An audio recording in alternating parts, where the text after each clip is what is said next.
Hello everyone, मेरा नाम प्रतिमा शुक्ला है। गुरुकुल माइंड के शानदार प्लेटफॉर्म पर आप सभी का स्वागत है। आज हम सटीक विश्लेषण में एक बहुत ही इंपॉर्टेंट न्यूज़ को डिस्कस करने वाले हैं।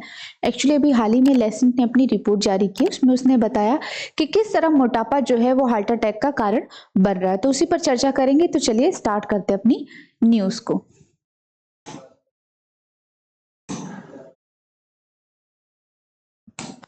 तो ये पहले हम जान लेते हैं कि क्या क्या महत्वपूर्ण बिंदु है जिस पर हम चर्चा करेंगे, फिर बाद में जानेंगे कि क्या थी न्यूज़। तो फर्स्ट ऑफ ऑल हम जानेंगे कि न्यूज़ क्या है, देन आफ्टर जानेंगे कि मोटापे की क्या नई परिभाषा दी है लेसेंट ने, उसके ऊपर चर्चा करेंगे। फिर उसका जो क्या आधार लिया गया है, जैसे मेजरमेंट का एक होता है ना कि मापा कैसे जाएगा, उसका बेस क्या है, तो फिर उस पर चर्चा करेंगे। और जो एक विधि है बीएमआई, उस पर चर्चा करेंगे। फिर मोटापे का हार्ट अटैक से क्या कनेक्शन है, उस पर चर्चा करेंगे। फिर जो होने वाली अन्य कॉमन बीमारियां हैं मोटापे से, उस पर, और आगे के क्या उपाय हैं, और एट लास्ट आपके एग्जाम प्रोस्पेक्टिव से आपके लिए एक क्वेश्चन बनाया गया है, उस पर चर्चा करेंगे। तो चलिए पहले हम जानते हैं कि न्यूज़ क्या है। तो एक्चुअली मोटापा चेक करने के लिए सिर्फ बीएमआई सही नहीं, नई रिपोर्ट में हुआ खुलासा।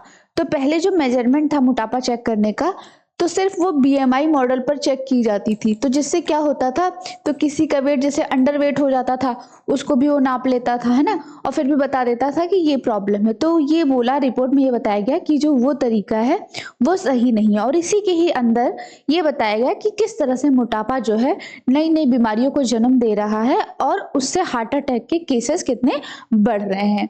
ठीक है, तो मोटापा एक गंभीर समस्या है। अमूमन जब भी हमें शरीर का वजन सटीक मापना होता है तो हम बीएमआई करवाते हैं, मगर अब एक नई स्टडी कहती है कि वजन मापने के लिए हमें सिर्फ इस तरीके की मदद लेने की जरूरत नहीं है। आइए जानते हैं कि इस रिसर्च के बारे में।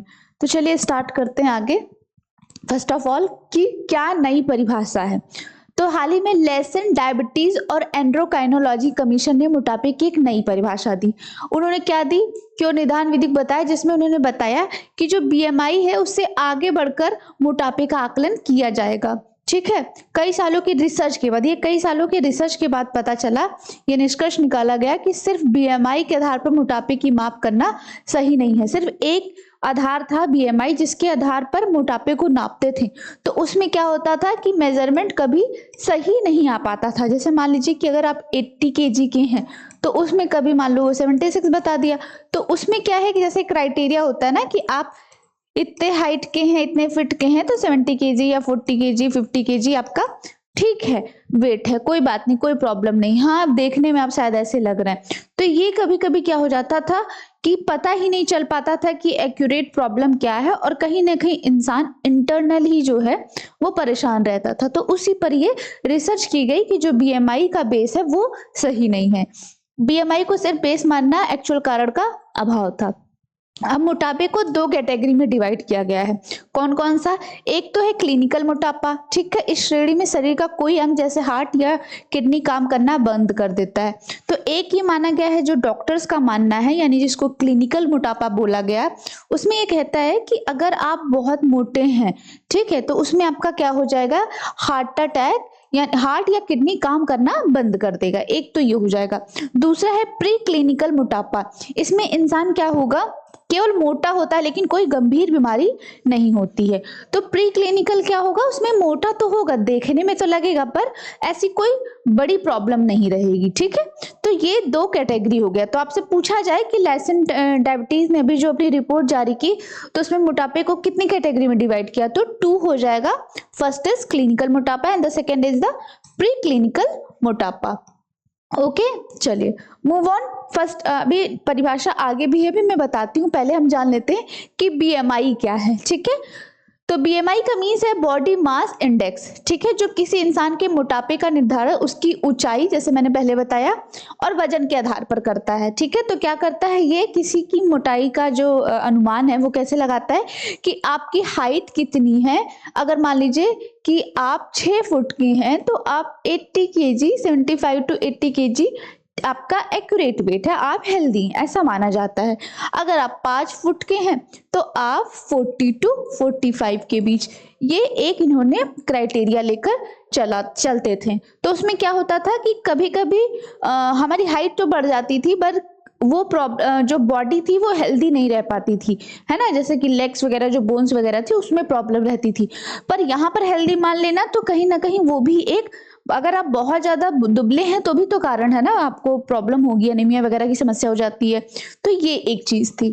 ठीक, बीएमआई से जो जानकारी मिलती थी कि किसी व्यक्ति का वजन कम, ज्यादा या सामान्य है, इससे क्या जानकारी मिलती थी कि किसी व्यक्ति का जो वजन है वो कम है, ये बिल्कुल एक्यूरेट है एज पर मेडिकल टर्म, या वो ज्यादा है। ठीक, मोटापा मापने के और भी अन्य तरीके, जैसे लेसन ग्लोबल कमीशन ने मोटापा मापने के लिए बीएमआई के अलावा अन्य तरीकों का सुझाव दिया। उन्होंने कहा सिर्फ बीएमआई पर हमें रिलाई नहीं करना चाहिए, क्योंकि इसकी वजह से हम एक्चुअल रीजन को नहीं जान पाते हैं। और वॉशिंगटन विश्वविद्यालय और डॉक्टर डेविड कमिंगसन की रिसर्च ने कहा कि उनका लक्ष्य मोटापे की सटीक जानकारी प्राप्त करना है। तो कुल मिलाकर ये लोग मिल करके ये एक्चुअल रीजन जान पा रहे हैं कि मोटापा से क्या क्या प्रॉब्लम हो पा रही है, और अगर हम आइडेंटिफाई कर ले उसके फर्स्ट स्टेज पर ही मोटे इंसान को, या जान ले, तो कहीं ना कहीं उसका उपचार पहले ही किया जा सकेगा। टीम का उद्देश्य क्या है कि इस रिसर्च टीम का उद्देश्य लोगों को मोटापे के बारे में सटीक जानकारी और समय पर मदद प्राप्त करना है, ताकि जरूरतमंद को उचित सहायता मिल सके। तो क्या इनका है कि सही जानकारी मिल जाए सही टाइम पर और सही वो उपचार कर सके। अब चलिए हम बता देते हैं कि क्या क्या इन्होंने अपनी डेफिनेशन दी है। उससे पहले ये जानते हैं कि मोटापा चेक करने के लिए निम्नलिखित बिंदुओं को ध्यान में रखा जाएगा आगे से। तो इन्होंने क्या बताया कि बीएमआई तो था, पर अब क्या होगा, बीएमआई ये हाइट और वेट के आधार पर मैंने बता ही दिया है। अब क्या होगा, कमर का माप लिया जाएगा, है ना, ये शरीर के फैट डिस्ट्रीब्यूशन को जानने में मदद करता है और पेट की चर्बी को अधिक महत्वपूर्ण मानते हुए स्वास्थ्य पर असर डाल सकता है। तो अभी तक क्या था, वैसे जनरल चीज है कि अगर अपना कॉमन सेंस यूज करें तो जैसे ही आपकी थोड़ा सा फैटी लीवर बढ़ता है, हम समझ जाते हैं कि कहीं ना कहीं ये प्रॉब्लम क्रिएटिंग है, हम फैट हो रहा है। ठीक है, पर अब उसको क्या होता था, मेडिकल टर्म के अकॉर्डिंग नहीं मानते थे, क्योंकि हमारे क्या जनरल फिनोमेना है कि हम तो खाते पीते घर से हैं, पर वो सही नहीं है। खाते पीते घर से होने का मतलब ये नहीं है कि आप स्वस्थ हैं, वो आपके हेल्दी होने का इंडिकेशन नहीं है। तो वही यहाँ पर यही बताया जा रहा है कि अब ये जो पैरामीटर्स है ये भी लिए जाएंगे, और ये उन्होंने अपनी नई डेफिनेशन दी है। ठीक, फिर है शारीरिक स्वास्थ्य समस्याएं। और कैसे पता चलेगा कि आपको फैटी लीवर है, कई बार दिखता नहीं है पर अंदर अंदर आपको कहीं ना कहीं फैटी लीवर वगैरह जो हो जाता है उससे प्रॉब्लम होती है। तो वो कैसे पता चलेगा, एक तो उच्च रक्तचाप, आपका हाई ब्लड प्रेशर होगा, फिर डायबिटीज होगा, दिल की बीमारी जो मोटापे के कारण हो सकती है। ठीक है, तो ये आपके इंडिकेशन है। इन्होंने ये नई डेफिनेशन दी है कि मोटापे के ये इंडिकेशन हो जाएंगे। इसके अलावा बॉडी फैट प्रतिशत, ये शरीर में वसा की मात्रा को मापने का एक और तरीका है ना, जो वसा होता है आपका कोलेस्ट्रॉल वगैरह, वो बीएमआई से अधिक सटीक हो सकता है। जब आप अपना कोलेस्ट्रॉल वगैरह नापेंगे तो उससे पता चल जाएगा, जो बीएमआई से ज्यादा एक्यूरेट होगा। इसके अलावा आहार और जीवन शैली की आदतें, देखिए आप कहा जाता है ना कि आप मुझे अपना समय पूरे दिन का रूटीन बताइए, मैं आपके बारे में बता दूंगा। ये जो कहावत है ये सच है। तो वहां पर यही बात की जा रही है कि आपका क्या न्यूट्रिशन है, आप क्या खाते हैं दिन भर में, और आपकी जीवन शैली कैसी है। जैसे मान लीजिए कि रात में 2-2, 3-3 बजे तक जाग रहे हैं, सुबह 12 बजे, 1 बजे, 11 बजे ऐसे उठ रहे हैं, तो आपकी जीवन शैली क्या है। आप खान पान अच्छा नहीं है तो ऑब्वियस सी बात है कहीं ना कहीं फैट बढ़ेगा, आप, है ना, अनहेल्दी होंगे। तो इसमें क्या क्या है, खान पान, शारीरिक गतिविधि और मानसिक स्थिति की समीक्षा भी मोटापे का कारण बनती है। आपको शायद ये जान के हैरानी होगी कि बहुत ज्यादा डिप्रेशन लेना या आपकी मेंटल स्टेटस अगर सही नहीं है तो भी मोटापा बढ़ता है। हमारी बॉडी किस तरीके से रिएक्ट करती है वो हमें भी नहीं पता चलता है। इसीलिए कहा जाता है कि जो बॉडी है वो एक ट्रेजर है, तो उसको काम करके रखो, प्यार करो और अच्छे से रिलैक्स करके रखो। ठीक है, नहीं तो फिर वो उसमें क्या क्या समस्या हो जाएंगी हमें नहीं पता। और अगर हम अच्छे से प्यार करके उसको अच्छे से डेलिकेटली रखेंगे तो वो भी बदले में अच्छा ही करेगी, क्योंकि हमारी बॉडी, एक रिसर्च के अकॉर्डिंग ये पता चलता है कि जो हमारी बॉडी है वो नहीं चाहती कि वो बीमार पड़े, वो भी चाहती है कि वो हेल्दी रहे। ओके, ठीक है। गैस्ट्रिक समस्या और हार्मोनल असंतुलन, तो एक ये भी समस्या हो सकती है कि जो गैस्ट्रिक प्रॉब्लम्स आजकल तो बहुत ही आम है, गैस्ट्रिक समस्या तो आजकल आम है। तो गैस्ट्रिक अगर प्रॉब्लम हो रही है या हार्मोनल समस्याएं हो रही है तो इसका मतलब है कि कहीं ना कहीं आप इस चपेट में आ चुके हैं और आपको अपना चेकअप कराने की जरूरत है, और साथ ही उसका उपाय करने की भी जरूरत है। जैसे कि आप टाइमली पहले ही अगर चीजें सही से कर लेंगे तो लास्ट में प्रॉब्लम नहीं होगी। ओके, ठीक है। तो ये हो गई। अब जानते हैं कि जो मोटापा है उसका हार्ट पर क्या प्रभाव पड़ता है और हार्ट अटैक से उसका क्या कनेक्शन है। तो ज्यादा वजन और मोटापा हृदय रोग और हार्ट अटैक के जोखिम को बढ़ाता है। ओके, उससे क्या होता है, जैसे आप ज्यादा मोटे होते हैं तो आपका हाई ब्लड प्रेशर होता है, तो हाई ब्लड प्रेशर होने की वजह से हृदय पर अधिक प्रेशर पड़ता है, आपका जो हार्ट होता है उस पर ज्यादा प्रेशर पड़ता है। जिसे कहा जाता है नहीं कि सांस जो हमारी ब्रेथ होती है, जो हमारी ब्रेथ होती है वो लिमिटेड होती है, वो लिमिटेड होती है। अगर आप ज्यादा ले लेंगे तो निकल लेंगे, है ना। जैसे कि आप अगर डॉग का एग्जांपल लें तो डॉग क्या करता है, बहुत जल्दी जल्दी जल्दी जल्दी जल्दी करता है, सांसें लेता है बहुत जल्दी, है ना। तो क्या होता है, उसकी लाइफ 10 to 15 ईयर होती है मात्र। अगर आप वहीं पर कछुआ को देख लें तो कछुआ क्या होता है, आराम आराम से धीरे धीरे चल रहा है, गिर गिर गिर करके, और 100 साल तक की भी उसकी लाइफ होती है। ठीक है, तो सांस अगर जैसे मान लीजिए, क्योंकि आप जब मोटे हैं तो आप 2 कदम चलें तो आपको तुरंत ही हाफ आने लगेगा, तो आप क्या होगे, कहीं ना कहीं आपका जो हार्ट है उस पर प्रेशर पड़ेगा, तो फिर आप जल्दी जल्दी ब्रेथ करोगे, तो उससे क्या होगी, आपकी लाइफ ऑब्वियस सी बात है वो खतरे में होगी। तो एक ये रीजन हो गया। दूसरा क्या है कि धमनियों का लचीलापन या कम होना। मोटापे के कारण क्या होती है, जो हमारी धमनियां होती हैं वो लचीली कम हो जाती है ना, जैसे कि वो उतनी फ्लेक्सिबल नहीं रहती हैं। जैसे मान लीजिए कि कोई इंसान है और वो दुबला पतला है तो वो आराम से बैठ सकता है, पर अगर वो मान लीजिए मोटा है तो उसको उठने में भी प्रॉब्लम है, बैठने में भी प्रॉब्लम है, तो कहीं ना कहीं उसकी जो फ्लेक्सिबिलिटी है उस पर वो हो जाता है, क्वेश्चन मार्क हो जाता है, जिससे प्रॉब्लम होती है। अब उससे होता क्या, तो जो हमारा जो ब्लड फ्लो होता है, जो रक्त प्रवाह होता है, उसमें रुकावट आने लगती है। ठीक है, जैसे मान लीजिए कि मैं हूं और मैं अभी यहाँ खड़ी हूँ, मुझे तुरंत बैठना है, मैं तुरंत बैठ गई, और मुझे तुरंत उठना, मैं तुरंत उठ गई। अब मान लीजिए कोई हेल्दी पर्सन, तो वो बैठ रहा है, तो जब वो पोस्चर को ऐसे अपना कर रहा है तो उसमें क्या हो रहा है कि जब वो मूव कर रहा है तो उतने बीच का जो पॉज हुआ उसमें ब्लड प्रेशर, जो आपका जो ब्लड फ्लो है वो रुक जाता है, जो कहीं ना कहीं, क्योंकि हमारी बॉडी को ब्लड फ्लो कंटिन्यूअसली चाहिए होता है, अगर नहीं मिलता है तो वो कहीं ना कहीं प्रॉब्लम क्रिएट करता है। ठीक है, और जैव रासायनिक क्रिया और मेटाबॉलिज्म को बदलता है, जिससे रक्त प्रवाह में वसा अम्ल बढ़ता है। तो जैव रासायनिक जो क्रियाएं होती हैं उसको किस में बदल देता है, मेटाबॉलिज्म में बदल देता है, जिससे जो हमारा रक्त प्रवाह होता है वो क्या करता है, वसा में अम्ल को रिलीज कर देता है या बढ़ा देता है। ठीक, हृदय की अधिक मेहनत, है ना। अगर हाई ब्लड प्रेशर आपका है तो आपका जो हार्ट होता है वो ज्यादा ज्यादा वो करता है, ज्यादा स्पीड में चलता है, तो वो भी कहीं ना कहीं प्रॉब्लम का काम करती है, क्योंकि अपनी क्षमता से अगर ज्यादा आप काम करेंगे तो वो कहीं ना कहीं आपको प्रॉब्लम क्रिएट करता है। ब्लड सर्कुलेशन में समस्या होती है, क्योंकि मैंने जैसे पहले ही बताया, जैसे ये धमनियों वाला था एग्जाम्पल, सेम ऐसे ही रहेगा कि ब्लड सर्कुलेशन में आपको यहाँ पर प्रॉब्लम होगी, जैसे कि आपका जो हार्ट होगा वो प्रॉपर ऑक्सीजन नहीं पा पाता है। जैसे मान लीजिए कि कंटिन्यूसली ब्लड सर्कुलेशन होता है, अगर ब्लड सर्कुलेशन रुक जाता है तो हमारा हार्ट कहीं ना कहीं वो प्रॉपरली ऑक्सीजन नहीं मिल पाता, और ऑक्सीजन नहीं मिलेगा तो ऑब्वियस सी बात है हार्ट की जो प्रॉब्लम्स होगी वो स्टार्ट होंगी ही। ठीक है, तो ये हो गया हार्ट का कनेक्शन। इसके अलावा अगर बात करें कि किन किन कारण से होता है, तो NOx2 एक एंजाइम है जो मोटे लोगों में अधिक सक्रिय होता है। ठीक है, क्यों होता है, क्योंकि ब्लड फ्लो जो होता है वो प्रॉपर नहीं हो पाता है, ब्लड फ्लो नहीं हो पाता है, ब्लड सर्कुलेशन नहीं हो पाता है। तो ये सब चीजें जब होती नहीं है तो उस टाइम पर एक एंजाइम, कहते नहीं है कि अगर चीज बेकार है तो वहां पे जो गंदे जीवाणु हैं वो आ जाएंगे, तो सेम एज यहाँ पर है, तो वो देखता है कि हमारे यहाँ पर है जो हमारे लिए स्पेस हो गया है, तो ब्लड सर्कुलेशन और ब्लड फ्लो धीरे धीरे हो रहा है, तो वो अपना ये एंजाइम अपना आ जाता है और क्या करता है, बहुत ही जल्दी एक्टिव हो जाता है, जो कि हार्ट में ऑक्सीडेटिव स्ट्रेस का कारण बनता है या स्ट्रेस को बढ़ा देता है। ठीक, दूसरा क्या है, NOx2 हार्ट को कंट्रोल करने वाले विभिन्न प्रोटीन पर प्रभाव डालता है। तो जो हमारे हार्ट जो होती है, हमारे हार्ट में जो प्रोटीन होती है, जो लेयरिंग करती है, जो हमें प्रोटेक्ट करती है, उस पर क्या करता है, इम्पैक्ट करने लगता है। ठीक है, कहीं ना कहीं वो भी कमजोर हो जाती है। इसके अलावा एट्रिया में पुनर्निर्माण कर देता है, जो हमारी एट्रिया है उसमें पुनर्निर्माण कर देता है। वहां पर एक जगह बनी हुई, उसमें अगर आप कोई और चीज उगा दो तो कहीं ना कहीं प्रॉब्लम होगी, जिससे उनके आकार, पहली बात तो शेप, उनका रूप और उनके फंक्शन में बदलाव आने लगता है।